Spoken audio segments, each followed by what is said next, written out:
Guna mendukung kebijakan pemerintah dalam penanggulangan virus corona, Kapolri mengeluarkan maklumat untuk masyarakat mentaati sesuai dengan azas keselamatan rakyat yang merupakan hukum tertinggi.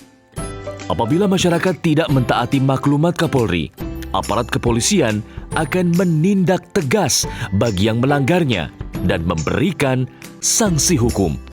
Berdasarkan Undang-Undang Nomor 4 Tahun 1984 tentang wabah penyakit, di pasal 14 ayat 1 menyebutkan bahwa barang siapa dengan sengaja menghalangi pelaksanaan penanggulangan wabah sebagaimana diatur dalam undang-undang ini diancam dengan pidana penjara selama-lamanya 1 tahun dan denda setinggi-tingginya 1 juta rupiah.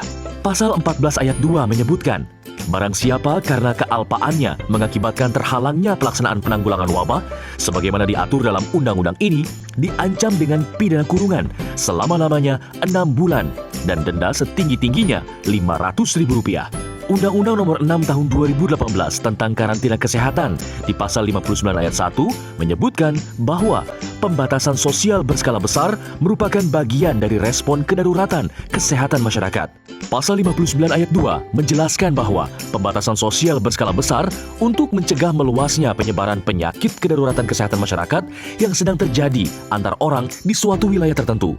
Pasal 59 ayat 3 menjelaskan pembatasan sosial yang dimaksud adalah peliburan sekolah dan tempat kerja, pembatasan kegiatan keagamaan, dan atau pembatasan kegiatan di tempat atau fasilitas umum.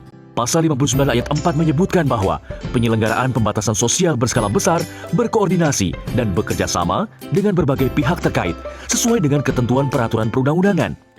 Selanjutnya di pasal 93, setiap orang yang tidak mematuhi penyelenggaraan kekarantinaan kesehatan sebagaimana dimaksud dalam pasal 9 ayat 1 dan atau menghalang-halangi penyelenggaraan kekarantinaan kesehatan sehingga menyebabkan kedaruratan kesehatan masyarakat dipidana dengan pidana penjara paling lama 1 tahun dan atau pidana denda paling banyak Rp100 juta.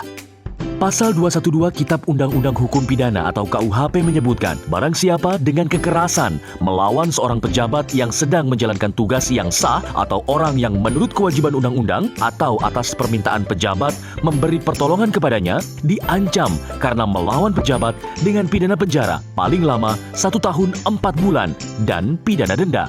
Pasal 214 KUHP menyebutkan, jika melawan seorang pejabat yang menjalankan tugas dan dilakukan oleh 2 orang atau lebih, ancaman pidana maksimal 7 tahun penjara. Pasal 216 ayat 1 KUHP menyebutkan, jika tidak menuruti perintah atau permintaan yang dilakukan menurut undang-undang oleh pejabat yang tugasnya mengawasi sesuatu atau oleh pejabat berdasarkan tugasnya, demikian pula yang diberi kuasa untuk mengusut atau memeriksa tindak pidana. Demikian pula, barang siapa dengan sengaja mencegah, menghalang-halangi, atau menggagalkan tindakan guna menjalankan ketentuan undang-undang yang dilakukan oleh salah seorang pejabat tersebut, diancam dengan pidana penjara paling lama 4 bulan 2 minggu dan denda. Selanjutnya, Pasal 218 KUHP menyebutkan, barang siapa pada waktu rakyat datang berkerumun dengan sengaja, tidak segera pergi setelah diperintah 3 kali oleh atau atas nama penguasa yang berwenang, diancam karena ikut serta perkelompokan dengan pidana penjara paling lama 4 bulan 2 minggu dan denda. Yuk, sama-sama kita patuhi dan mengkampanyekan maklumat Kapolri untuk mendukung kebijakan pemerintah dalam penanganan wabah virus corona.